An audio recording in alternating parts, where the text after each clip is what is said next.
Welcome, everybody. So excited to have you here today. I am Maria Bonner, the chair for the ReUse Working Group through Central Appalachian Network. For those of you that aren't familiar with the Central Appalachian Network, it is a network of networks. So it is professionals, organizations, nonprofits who are working through Central Appalachia on a variety of different tasks through working groups. So we have food and agriculture, energy, reuse, workforce, things like that, and working to advance the vibrant, equitable, and sustainable economic transition of Central Appalachia. As Bay said, we've been doing this for a number of years now, and we go through, we have monthly meetings the last Tuesday of the month at 1 o'clock, and we kind of mix it up between trainings and just networking. So we try to hold space for people in the industry, circular economy, materials management, things like that, and have a wide variety of people who are involved in that. And we hold space for conversations about it. And because we often find that we are sometimes working in silos in this sector. So yeah, wonderful to have you all here. Can't wait to hear from our speakers. And Bay, did I hit on everything you needed from me?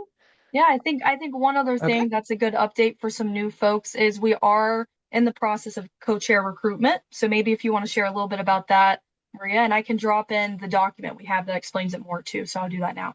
Sure, thank you. Yes, we do usually have two. We have a co-chair, and so right now it's just a chair. So we are looking for another co-chair if there's an interest in you in that.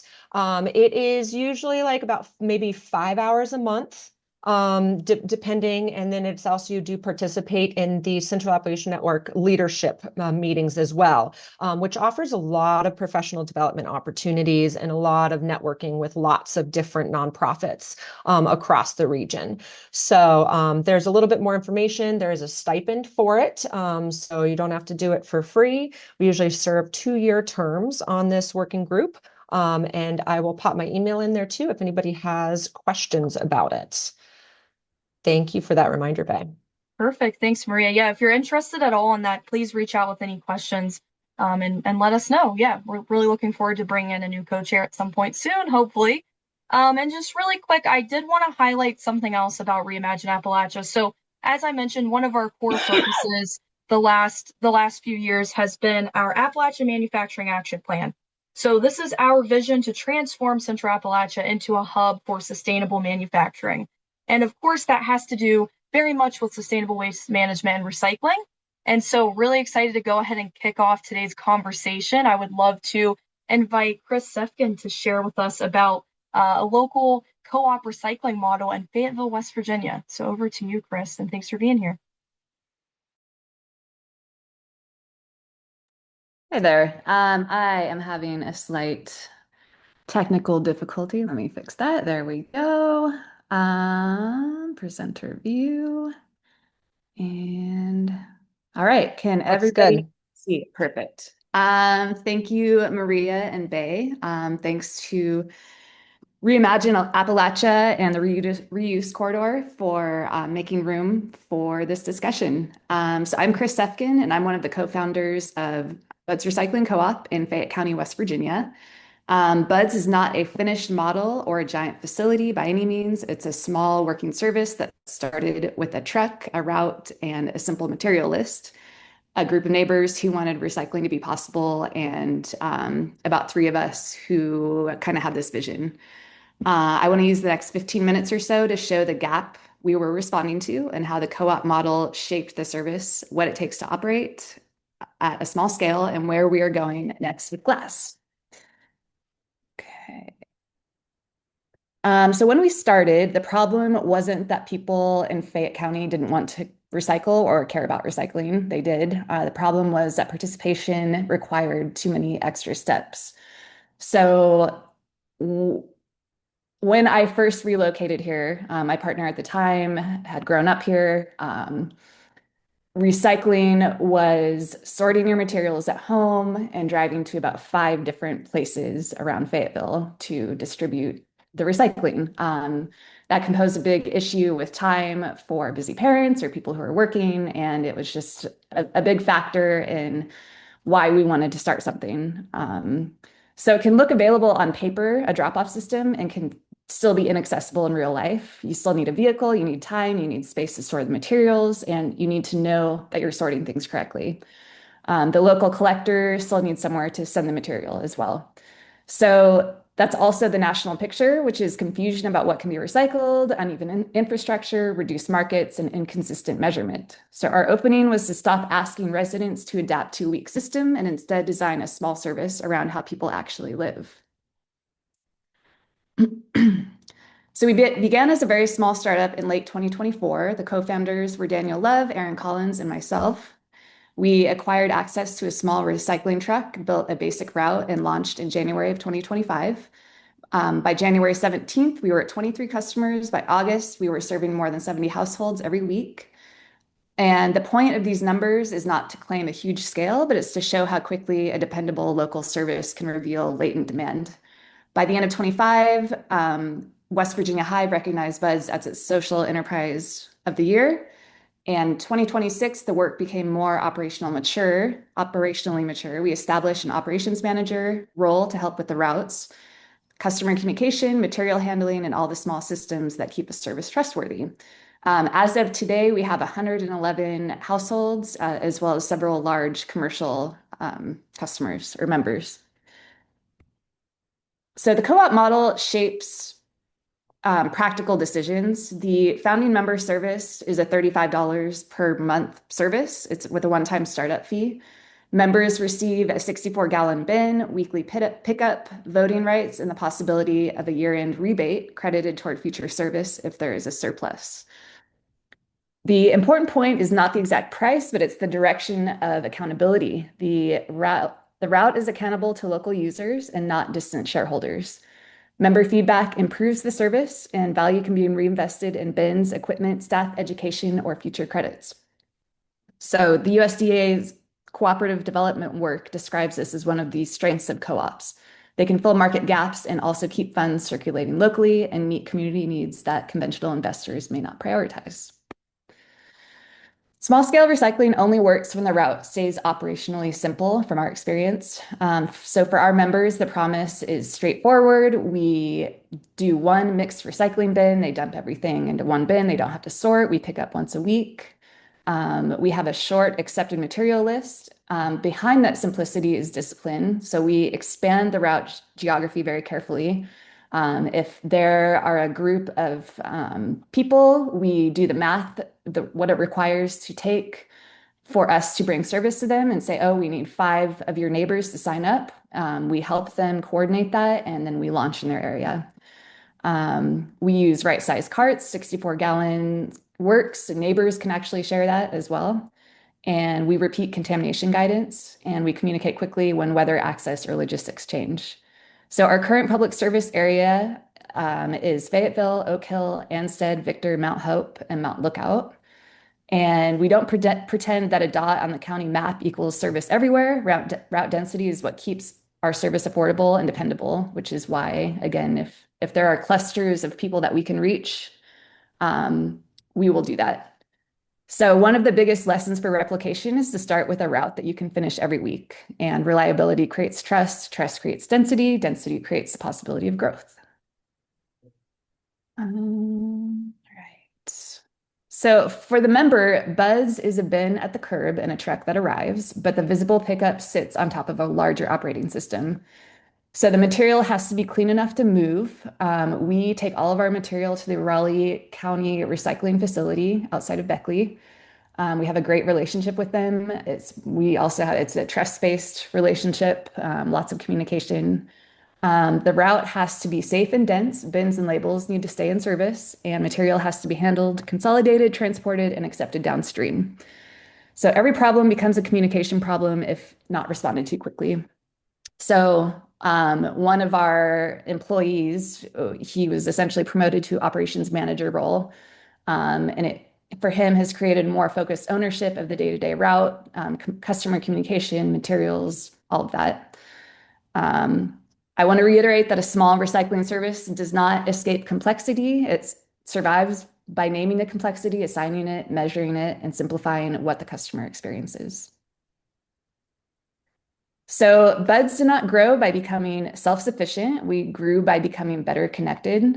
Members and customers created the demand and the trust. West Virginia Hive brought business advising, media support, and technical assistance for storytelling. Local government and county partners helped us understand sites, policy, and the broader waste system. West Virginia DEP REAP program made the next equipment step possible, and Southern Appalachian Labor School is working with us on a host site for glass. And you guys, the ReUse Corridor Working Group, also is helping to connect our local project to regional questions about materials collection, markets, and procurement. So for a small organization, partnerships are very, very important. They are the operating capacity. They let local knowledge, public capital, physical space, and regional expertise meet in one project.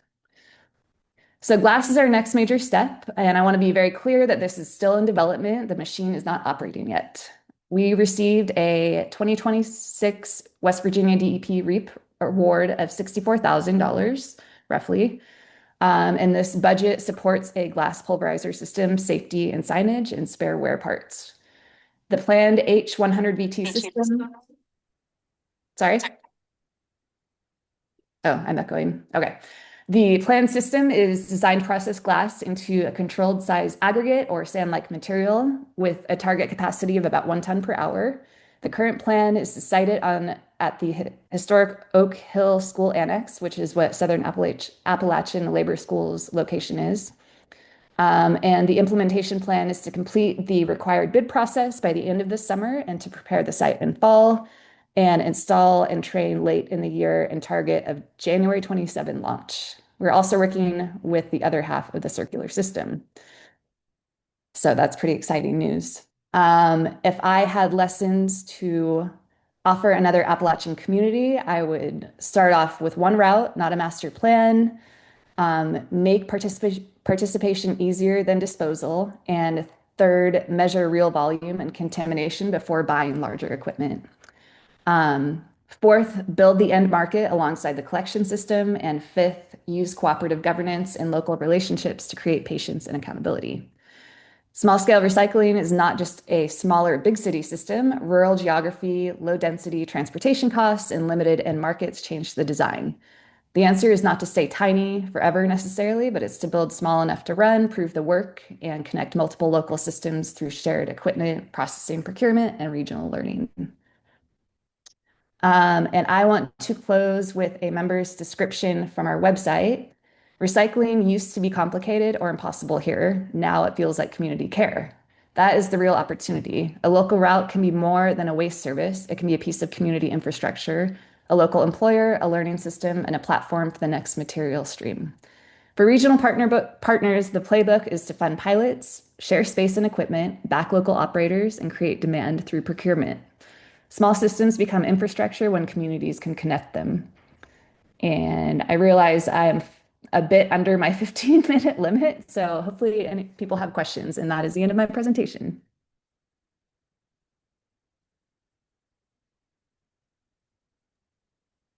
That was awesome. Thank you so much. That was great. And I do want to let everybody know, we will get copies of presentations. We also are recording the meeting, so Bay will send that out to all of our registrants afterwards too, because I want to see your presentation again. I was also trying to take some notes and things, so I know I missed a couple pieces there, but Yeah, sorry, I tend to rush through. no, that was great. I want to like read everything on your screen. So that was awesome. Thank you so much. And we do have a couple questions. So I'll read the ones from the chat that I saw come through first, and then we'll open it up if people have some other questions. So I did do a quick search on this, but if this sounds accurate, what is the population of Fayette County and the biggest town? When I just searched, it said 38,000 for the county. Yeah, that sounds okay. If that sounds right. All right. And then Oak Hill was at 8,000. Does that sound correct? Okay. All right. Don't expect you to have those numbers memorized. So our next question was, what is the processing fee at the county facility? Like it, yeah. So it's actually free. So we have a great partnership with them where we are bringing them material that they're turning around and selling to the open market. And that's how they are funded, essentially. so yeah, it works out really well for everyone. We can offer the minimum cost to cover the what it takes to pick up the recycling and deliver it. And thankfully, that's able to keep the monthly cost low for our members. Wow, that's great. Okay. Next question. Okay, well, somebody asked, is there any other recycling in Fayette County offered by like local government? Um, and Yeah, so there are drop-off points offered. mhm. However, there's no curbside pickup. And again, moving here, talking to the people who lived here, it was just a matter of hoarding all of the recycling in the basement so you had time to go to these various drop-off points. And usually I'd say there's a 50% chance that these were overflowing and unable to be utilized. Yeah. Okay, this comment, great presentation. What data gave you confidence of an end market for the pulverized glass? So the glass processing will not make us any money. That will be a break-even situation, if not funded by donations and maybe a subscriber fee from customers who want those picked up. We will have a free drop-off. The biggest idea behind it was to just remove glass from the landfill. It's such a waste. It's one of the most recyclable items. We are in talks with the National Park Service for them to donate it to them and just have them use it on trails. There's various construction uses and municipality uses for it. So we're not really concerned about an end use. There are plenty of end uses for sand, and glass sand in particular is as a unique consistency that can be beneficial for drainage and water drainage, but it definitely will not be a money-making thing. You know, we are a nonprofit, and we will be making ends meet. So, All right, thank you. A follow-up question there. Um, why pulverize rather than make cullet? Cullet would be easier to handle, and there are markets for cullet. we actually have the option to make cullet. So the machine that we will be getting can do a variety of sizes of glass, and cullet is one of those byproducts that we are able to use. So. Cullet is a larger, kind of chunked, safe glass. So it's just like chunks as opposed to sand without sharp edges. So Excellent. I see you're in the chat now, so yeah, I think that's all. Cool. We will post Chris's email. Next question, will there be an intake capacity for the glass recycling center? Is it only for Fayette County? The goal is for it to be available regionally. I'm aware of, I'm sure there are more than one or two other in the state of West Virginia, but there is one in Charleston called Glass Smash. They are at capacity. We will start as a type of pilot probably once a week to see what comes in and go from there. I don't want to limit it to Fayette County. So the goal will be a regional availability. I love a good pilot. Yeah, I think I missed You can get away with so much when you say it's a Yeah, pilot. exactly. So that's great. Just trying it out. Yep. Lots of room for Yeah. success and failure there. So, can you share your business plan for others to use? Yes, I will have to track that down. Okay, excellent. If you want to send it to Bay, then we could share it out with the Okay. notes. That'd be great. Okay.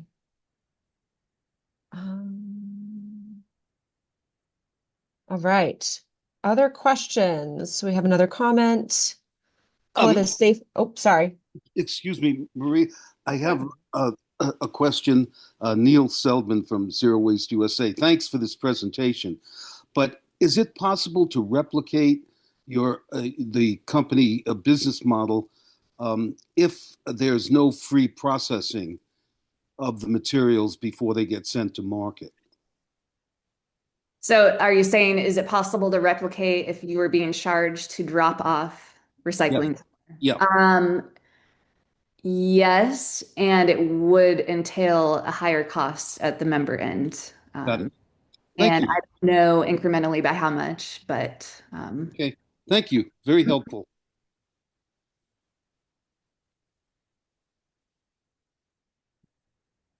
There was another question that came in. Oh, I'm sorry. Louis, do you have your hand up? Please ask your Yeah, I question. thought I'd just ask the question rather than drop it in the chat. Chris, thank you guys so much for what you're doing. What a wonderful story. I am a native Fayette Countyan, grew up down around Montgomery, so still spend a lot of time in that area.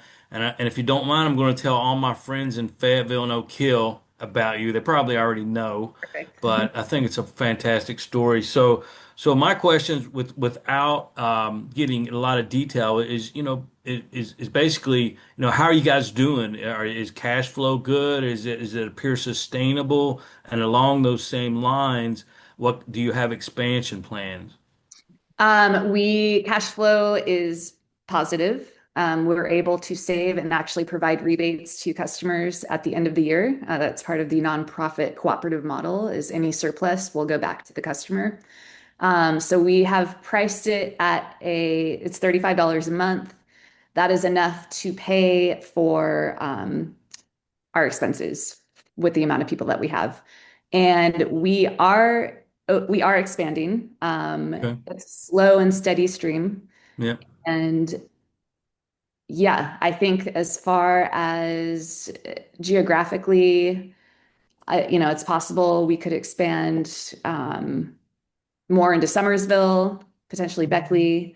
Mhm. We do not push or advertise much because we are at such a self-sustaining rate right now. It just works. Everything works.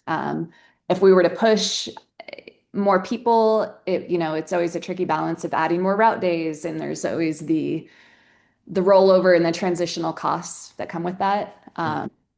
But yeah, overall, very successful. And I'm very happy with how it's turned out. And 111 households may not seem like a lot, but it keeps us busy. And I just like knowing that folks have the option to utilize us.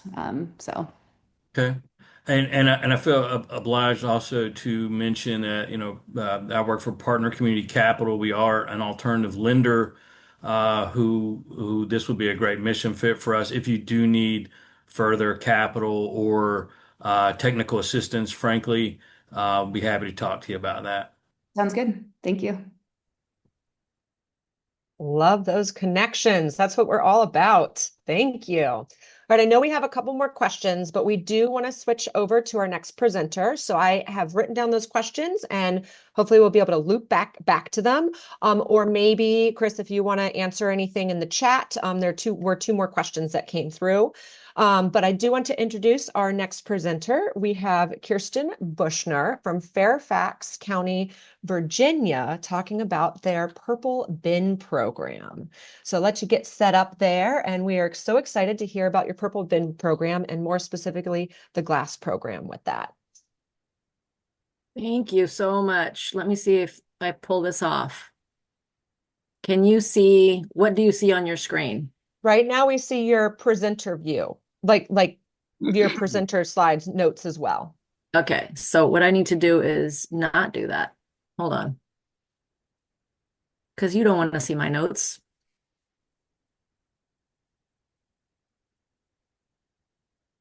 Okay, now. Now we just see your slide. Yep, looks great. Great. I just need to see.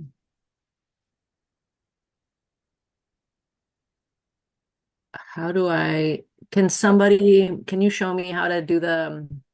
Yeah, I don't see it there. Yeah, it looks like it says hide presenter view. So you may want to check your other tabs really quick. Make sure it's not hiding behind one of your tabs or windows pulled up. Sometimes that happens. I'm so sorry, everybody. We'll get there. We're all right. Do you want us to take, how about All right, let's see. Okay, let's try that. Does that work? All right. I think on my screen it's still loading. Now I see just your slide. Lord. Hmm. I don't know what I'm doing wrong. Let's end now. Did you previously end the show? Or have you just been exiting out of it? Because maybe it's good to just start all over if the presenter view seems stuck somewhere.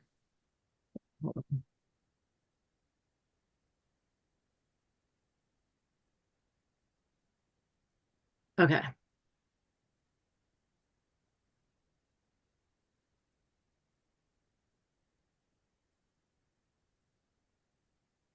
Also, while we're getting that set up, Chris, I don't know if you're still there. Would you like to answer one of the questions in there is like Yeah, what I was grants actually have funded typing this up work? a response to that. So, so as far as the $35 a month in some areas is expensive, is the county a wealthy one?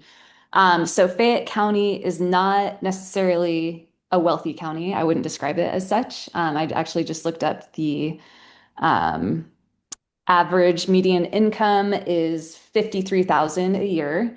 The the thing about our service is it is an optional service. It's a fee of convenience, essentially. Is it worth it to certain people to spend that $35 a month? Do they care enough about recycling? And for a lot of people, that's yes. And for some people, it's no. And they work out deals with their neighbors of, hey, can we share this bin? If they care about recycling and cannot afford the $35, there are the drop-off locations. So, yeah, again, we do the best we can to keep it as cheap as we can, and any surplus comes back to our members. So,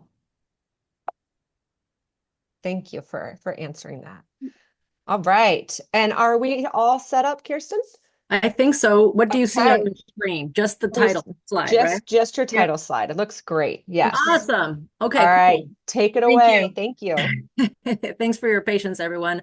My name is Kirsten Bushner. I work for Fairfax County Solid Waste Management. This is a great opportunity to present with Chris because I think we're going to address some of the things that she brought up and see how that complements what they're planning to do. So I'm going to talk about the glass recycling program that we started here in this county in 2019. I do want to note that it predates me. I am new to this field. I have been here 3.5 years. So some of this stuff is new to me. So if there are questions about the history, I will do my best to answer it. And if not, I will get back to you with the answers. But before 2019, glass was accepted in curbside recycling. So here there is a waste code, chapter 109.1, which requires all waste collectors to pick up trash and recycling. So it was part of the curbside program. If you opt out of that, then you can take it to one of our disposal sites, but most people have some kind of collection service.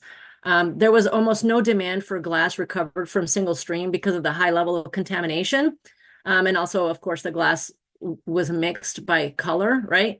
So most of the glass that passed through to the local MRFs, the material recovery facilities, would then just dispose of that glass as waste. Sorry. There were other issues also with taking glass. Sorry. So that was how things were before 2019. But we started realizing that this was a huge waste, right? Glass can be recycled. So how can we improve that process? The thing that made it a little tricky also to have glass in the system and in the curbside recycling, besides the fact that it was contaminating everything, is that it was expensive to transport. It also increased our disposal fee, meaning that when we went to drop off the material at the MRF, we were paying more per ton because of the heaviness of the glass there.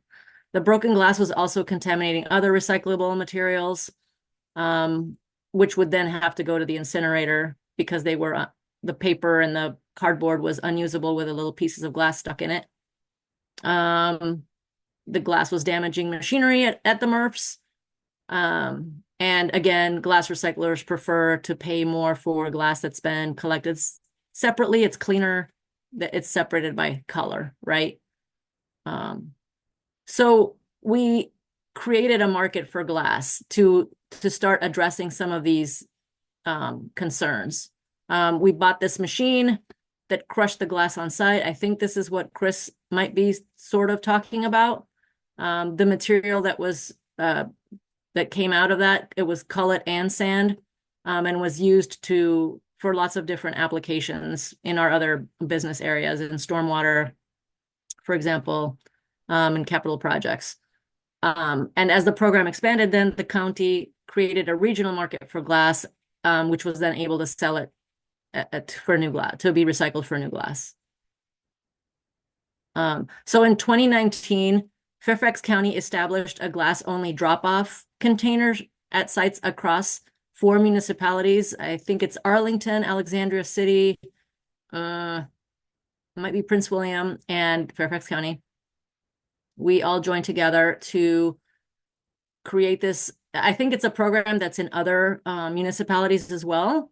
The cans are painted purple for easy recognition, and people are encouraged to take their glass. So one thing is that we told people they could not put the glass in their curbside recycling bin anymore. And then they could take it to one of these purple cans. And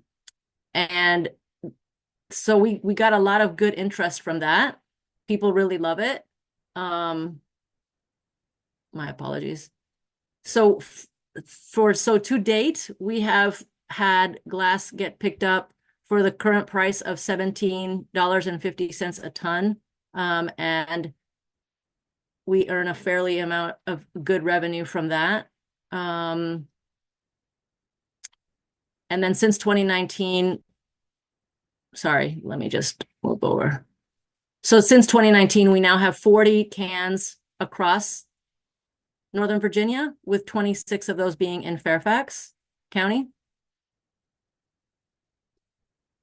We have to label the cans so that it's clear what goes in there and what not. There's still a lot of confusion about that, which poses a fun challenge for us. Other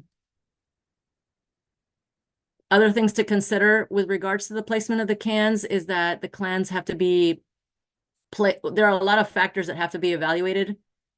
A very intense site inspection takes place. We have to see if there's road access, if there's emergency access. Is there space for the truck to come in and out and empty the can and replace it with a new one? Is there good lighting? Is it next to any kind of storm drain, light pole, manhole? All of these things have to be evaluated. And incredibly, it's very hard to find spots for these cans. The other thing to consider about the cans is that they create a noise problem. So we've had to emphasize that, jars and bottles can only be dropped off during certain times of the day. We get a lot of littering. That's a pretty big problem right now. And so even though I said that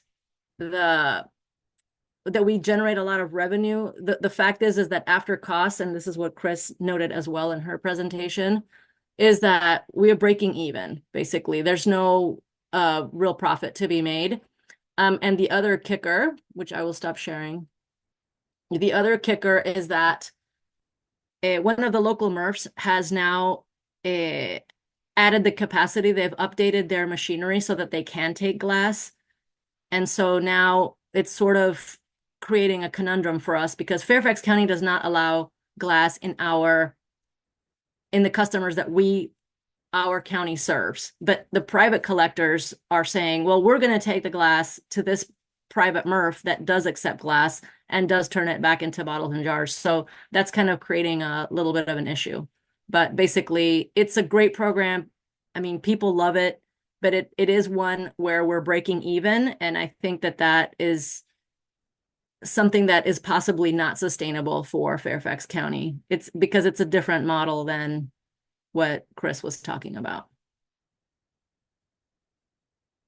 So it's a young program, but it's a very big county. I think that another thing that Chris mentioned was the convenience issue. People want to recycle, they do want to do the right thing, but they still want their curbside recycling. They still want to be able to put the glass in the curbside bin. And it sounds like Chris's system that they have, you are doing that. You're picking up, well, I don't know. Did you say that they separate or don't separate? So we currently accept mixed recycling, but we're not collecting glass yet. And so I would like to try that. But again, the cost of hauling glass is very large. So that is to be determined in the pilot. Yeah. Yep. So that's the issue is people just go ahead and put the glass in the trash. And the convenience of having 26 containers is not enough. The county's simply too big. There just aren't necessarily cans right next door to your house. So the convenience issue is one that we hear a lot. And it's a challenge. So I'll stop with that. And I'm open to questions. I was a little bit muddled there at the beginning. So please feel free to ask me what the heck I was talking about. Yeah, well, that was great. Thank you. And I do have some questions that maybe I can get started with my own questions. So Fairfax County is providing, you said that they're private haulers who are now providing curb pickup. But does that mean if it's a private hauler, like, is it incorporated so that like everybody within a certain region is already paying for the like your hauling program for recycling? And then if they wanted private, then they would be paying like additional. Do you know what I mean? Yeah. I think I understand what you're saying. So there are a certain number of people who can opt into the Fairfax County collection system. Let's just say that we have these things called sanitation districts.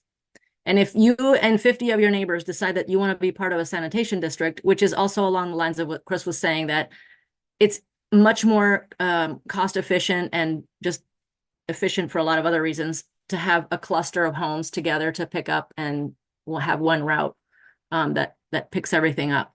So if you are part of a sanitation district, you get our service, and we do not allow glass in the recycling. So this is such a layered thing, because sometimes people will say, all right, you know what? So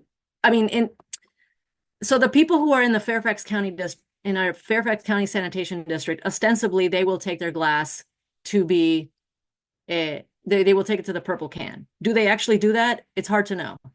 They could just be putting it in the trash because they are allowed to do that. If you're with a private collector, you kind of have to do some digging to see what MRF they take the recycling to.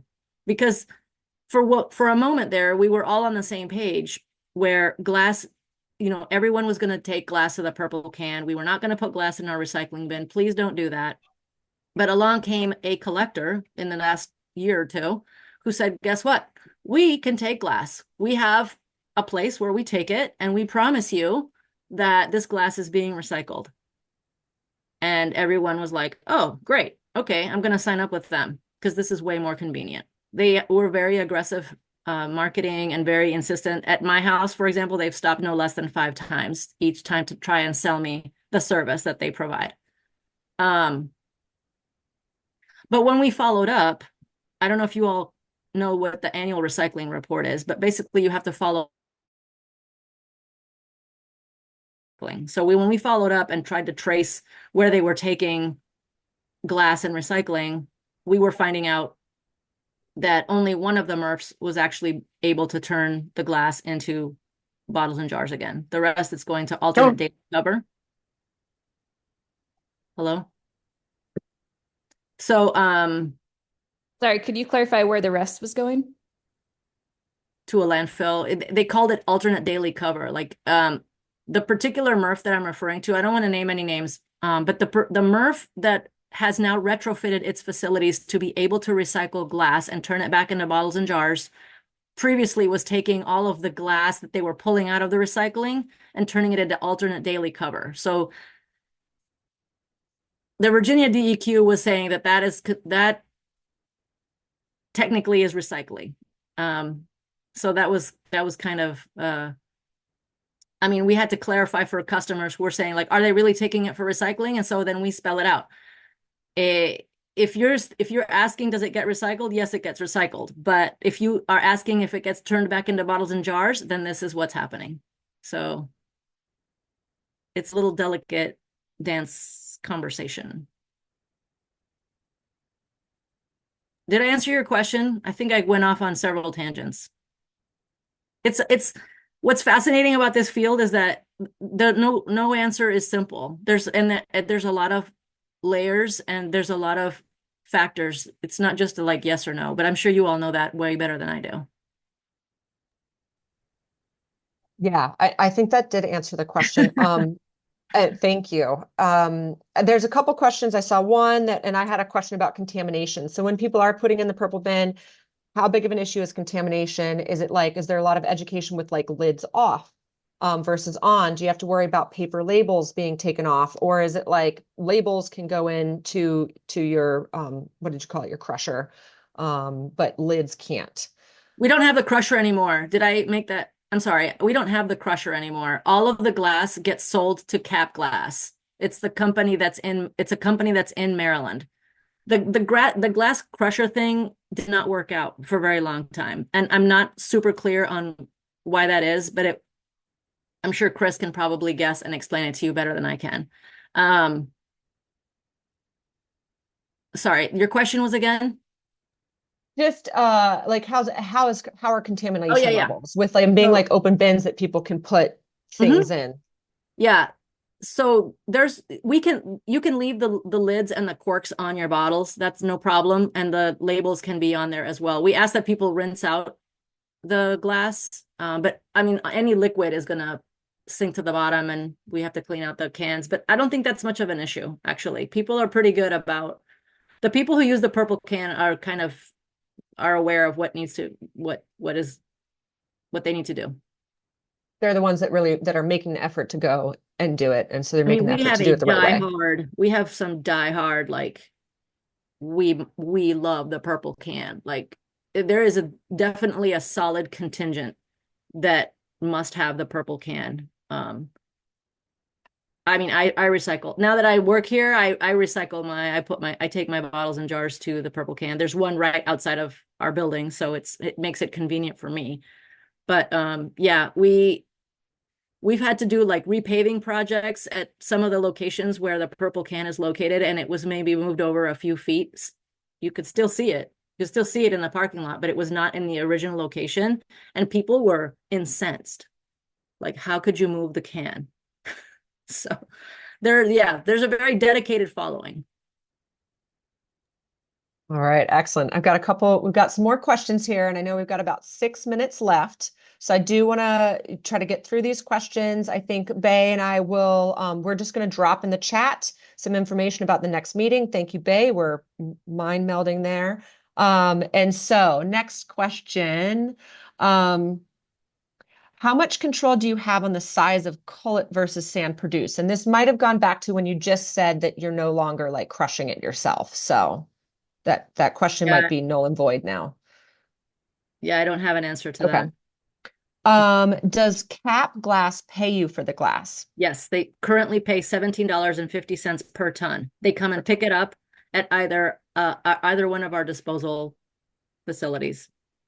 Okay. They pick mostly it's from I don't know how familiar you are with Fairfax County, but we have 2 disposal sites where the glass gets taken. Okay. And they pick it up. I think the next question you answered, and we're talking about contamination. So next question. So is separating the glass in bins separating the glass into different bins more efficient, or would cleaning the glass from a MRF that has been contaminated more efficient? From what the MRF is telling us, they have it down. Like they have some kind of fantastic new technology, which we've sort of seen. And they do a very good job of cleaning it. And in fact, they are located, this will now give away who I'm talking about. They are located right next door to Cap Glass. So Cap Glass just runs over and picks up whatever they've pulled out of the recycling. And then I guess they don't have an issue with the cleaning or contamination part of it. They've developed whatever technology that is able to extract it. I couldn't tell you if like the glass that they get from the purple cans versus what the trash collectors or the waste collectors are taking over there, if there's a difference. I mean, I have to think that the glass from the purple can is much better. It removes several steps. Yeah. Okay. All right. I think I've got all the questions here. Does anybody want to unmute and do a question? Or if I missed your question, I apologize. Feel free to unmute and ask it. Hi, my name's Bianca. I apologize for the late join. I had a meeting that ran over. Is this going to be sent to the participants, this recording? All right, awesome. Thank you so much. No problem. Thank you for joining us today. I want to know about grant funds. Thank you, Della. Yeah, I sat on a review committee. Pretty much all the recycling grants I've ever seen are only restricted to like eligibility for municipalities. Have y'all run into the same barriers? Have you been able to find any grant funding for your work? And have you partnered with municipalities to get over that eligibility issue?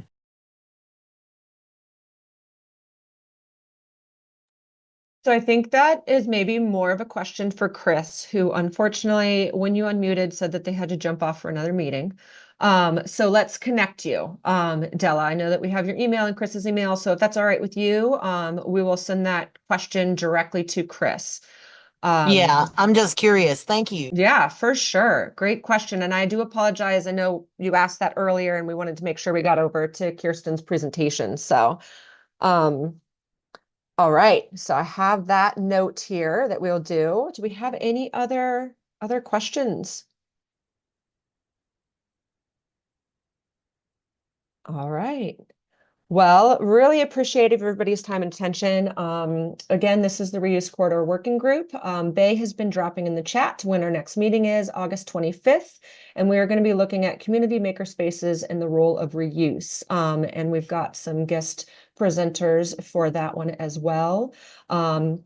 We will be sending out the meeting notes and the recording and the presentations from both of our presenters today, and their contacts too, if you have any follow-up questions. And yeah, Bay also dropped our new participant intake form. If there's anybody that wants to join the Reuse Corridor on a, in our emailing list, then please fill that out. And otherwise, we want to thank you all for joining us. Thank you, Kirsten, so much for your time and teaching us about your Purple Can Club. Sounds awesome. Can I just tell you something interesting about the name Purple Can Club? We were doing some focus groups for a study. So I work in outreach and we work a lot with immigrant communities and just people who are new to the United States and new to the county. And the club part was a real mystery. And the reason is that they thought they had to join something, like that it was like, how do we join up? And we were saying, no, you can just do it anytime. But there was just, so naming programs is something to think about, because the word program and the word club for many people implies things that we just want to call it. We just want to add that word because it sounds cool, but it doesn't, it has meaning for other people. And they're like, what? So that can almost end up being work against you, right? Because it's not a subscription service. It's just we want everybody to participate. This is a free service that Fairfax County is offering you. So then we have to do some outreach. We've had to do some outreach around that. It's funny. That makes sense. And that reminds me, Maria, we sometimes say member, like you're a member of the Reuse Working Group, but instead we say participant, because we don't want anyone to feel like you have to be at every meeting or, you have to opt into something. It's really just an open, informal space for networking. And so really quick, just to shout that out too, part of it is we kind of alternate between these topic meetings and general networking meetings. So next month we have another topic meeting on makerspaces, but following that, it's just a general meeting, really loose agenda, not much on it. And we just come together and talk about challenges, issues, success stories. And so, yeah, we face something similar with that too. Language is important. Yeah. Well, thank you so much again. Thank you. Maybe we'll see you again sometime in a meeting, and other folks hope to see you join us next month and the following month in September for our general meeting. Have a great day, everyone. Thanks again. Bye. Everyone have a great day. Have a good one. Thank you.